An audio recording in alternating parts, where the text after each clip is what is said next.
நான் டாக்டர்னு சொல்கிறேன். இன்ஜெக்ஷன் போடாமல், ஆப்ரேஷன் பண்ணாமல், உள்ள மருந்து சாப்பிடாமல் பண்ணக்கூடிய இந்த அற்புதமான ரிஃப்ளெக்ஸாலஜி இந்த ட்ரீட்மெண்ட்டை இந்த பர்டிகுலர் சென்டரில் பண்ணியிருக்காங்க. கோயம்புத்தூருக்கு ஃபுட்டில் தான் பண்ணுறோம். காலில் அவ்வளோ நரம்பு இருக்குது. இது டெஃபினட்டாக இது கோவைக்கு வேண்டியது தான். இந்த ரிஃப்ளெக்ஸாலஜி, ஃபுட் ரிஃப்ளெக்ஸாலஜின்னு சொல்கிறாங்க.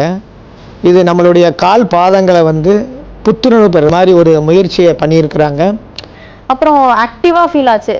ஒர்க் ரிலேட்டடாகவும் சரி, மைண்ட் ஃப்ரீயாக வந்து நல்லா ஒர்க் பண்ண முடிஞ்சிச்சு. மூட் ஸ்விங்ஸு, அப்புறம் டயர்ட்னஸ், அப்புறம் மென்ஸ்ட்ரேஷன் பெயின்ஸு, இதெல்லாமே ரெக்டிஃபை ஆகுங்கிறது தெரிய வந்துச்சு. இப்படி ஒரு ட்ரீட்மெண்ட் இருக்கிறது இன்றைக்கி தான் பார்க்குறேன். அவ்வளோ ரிலாக்ஸேஷனாக இருக்குது. சந்தோஷங்க. கயோச்சியில் என்ன ரொம்ப ஸ்பெஷல் அப்படின்னு பார்த்தீங்கன்னா, விஷுவலி சேலஞ்ச்ட் பீப்புள் வச்சு பண்ணுறாங்க. It was so surprising for me. First point நான் இம்ப்ரெஸ் ஆனதே வந்துட்டு அந்த விஷயந்தான்.